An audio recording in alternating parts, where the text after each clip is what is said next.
Good evening. You're welcome to Flip TV News. My name is Kolade Folari Kadesh Prince. First, the headlines. Wike'S defection to APC, a suicide mission, says Chief Eze. Canada announces permanent residency on arrival program for caregivers to launch by end of 2024. Federal government mobilizes responders to crashed mining sites in Nigeria. Now the news in full. The federal government has mobilized first responders to the scene of a collapsed mining site in Galadima, Koga, Shiroro local government area of Niger State. The Minister of Solid Minerals and Development, Dr. Dele Alake, disclosed that the swift action of the federal government underscores its commitment to mitigating the adverse impact of the incident and rescuing those still trapped in the rubble. Upon learning of the incident, we mobilized our Federal Mines Officer, FMO, and officials of the Mines Inspectorate to the site. In collaboration with the mining company, we have rescued 7 victims, some with injuries. Rescue operations with excavators are ongoing to ensure we avert loss of lives, Alake added. It will be recalled that the minister recently announced a policy making remedial measures for mining pits mandatory as part of the criteria for applying for mining licenses. This aims to minimize such accidents. The minister is actively monitoring the situation at the mining site operated by African Minerals and Logistics Limited. He assured Nigerians of the federal government's resolve to investigate remote causes of the disaster to prevent a reoccurrence. This was announced by Segun Tomari, Special Advisor on Media to the Minister on Solid Minerals Development. Eze Chukwuemeka Eze, a chieftain of the All Progressives Congress APC, has dismissed reports that the Rivers State leadership of the party is wooing former Governor Nyesom Wike to join the party. Eze described the reports as fanciful fantasy and a mere tale meant to deceive the public. According to Eze, Wike is not welcome in the APC until he shows remorse for his actions against the party in the state, including the loss of lives of party faithful.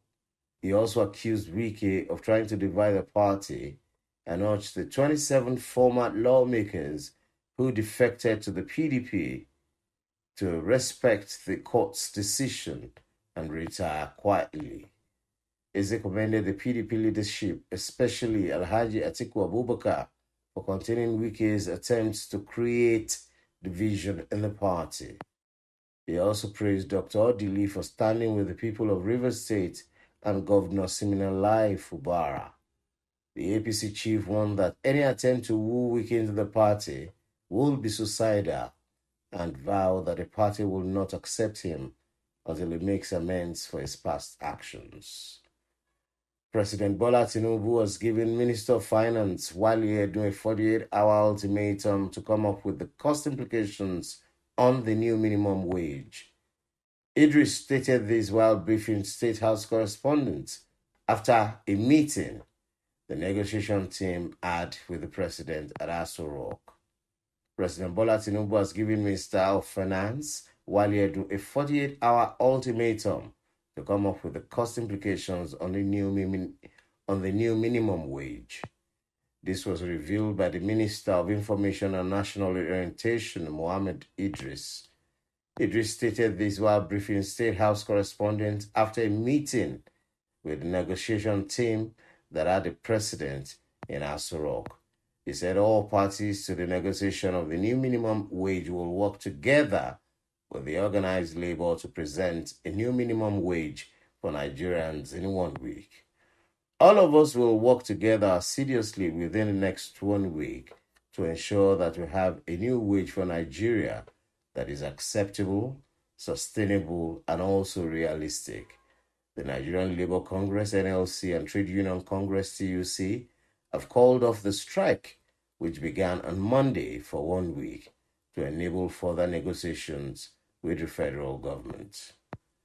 Peter Obi, the Labour Party's presidential candidate from the last election, has urged the federal government and the Nigerian Deposit Insurance Corporation (NDIC) to immediately fully reimburse depositors of Heritage Bank following the recent revocation of its license by the central bank.